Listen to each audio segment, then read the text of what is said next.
stick around and watch Khabib afterwards, or did you go back to your room? Yeah, I did watch it. What were you thinking when you saw him win like that, and then the emotion afterwards and him retiring?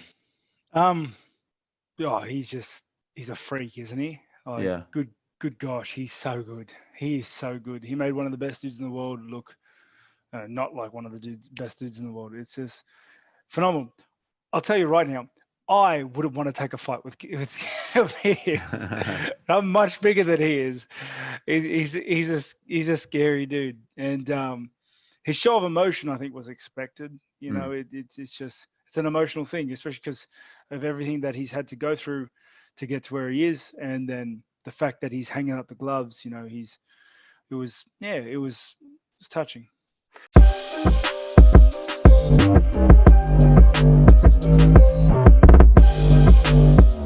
Let's talk about this, Colby, because we know that GSP was supposed to fight Khabib, but now, you know, your goal is obviously to become the UFC champ, fight Jorge Masvidal, fight Kamaru Usman. But once you do become champion, do you think you could be the guy to get him out of retirement now that Khabib's officially retired? I think I'm the man, and I'm the reason that he doesn't come up to 170 in the first place. There's a reason Khabib cuts all that weight. He cuts tons of weight. Everybody knows he walks around at like 190. He's bigger than me, you know, but, you know, I'm a real man. I fight at my weight class. I'll fight a man any size. You know, Khabib's looking for a weight event. He wants to beat up little midgets. Okay, that's cool, Khabib. You beat up a bunch of little guys, a bunch of little midgets. But you're not going to fight in a real man's weight class like 170 at welterweight because you know I'm the man. You know who's here. You know you have no chance to keep that undefeated record. So, you know, there's a reason he's looking to cut a bunch of weight, and there's a reason I'll fight any man alive. You know, there's a reason LeBron James, who's, you know, 6'7" and 300 pounds, is running from me. He's scared. These guys don't want to fight me. I fight at a real man's weight class, and it doesn't matter how big you are. If I put you on your back, which I'm going to, that's a guaranteed fact, you're going to be 3 feet tall, shorter than me then.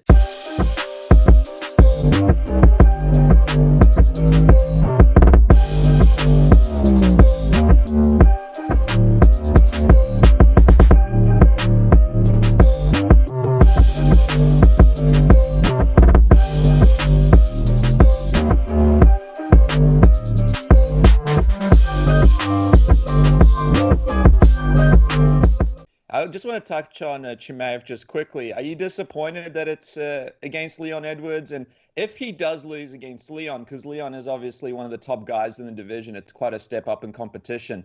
Do you lose interest in fighting him once he gets defeated? Is the big call in that one being the first guy to give him that loss? Most likely, yeah.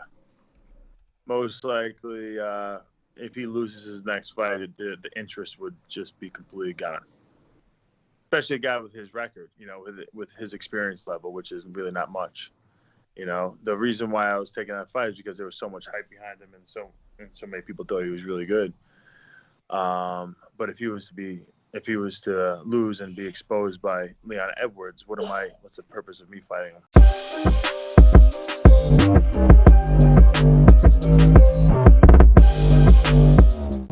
I was hearing left and right that this man was having a hard time finding a fight.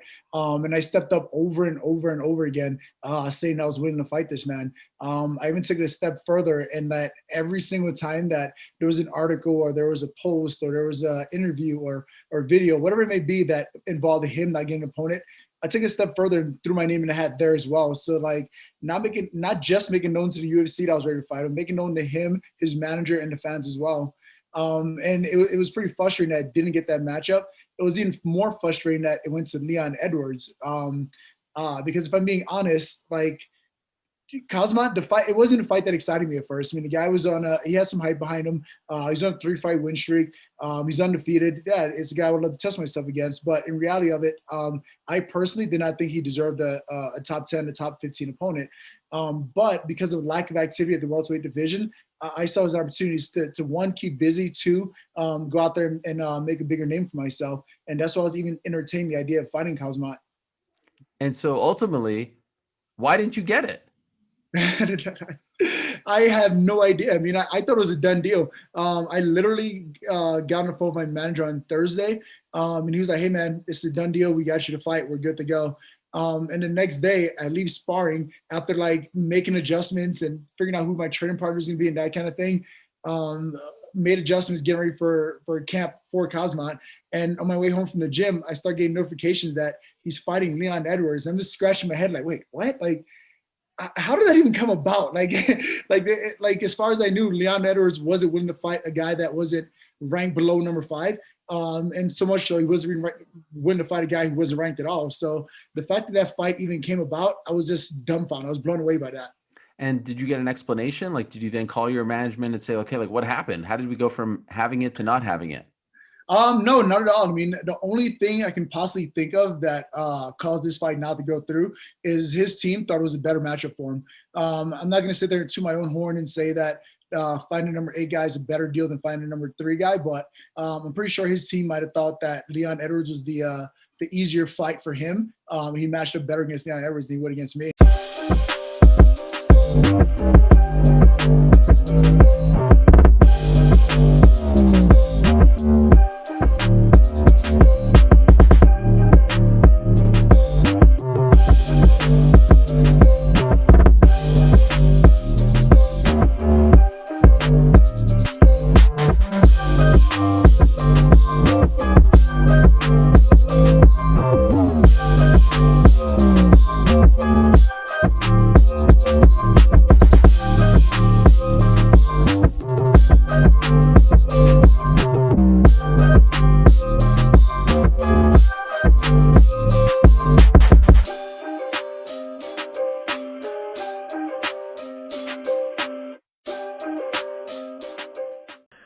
Khabib and I have been talking, and he was completely emotional that night.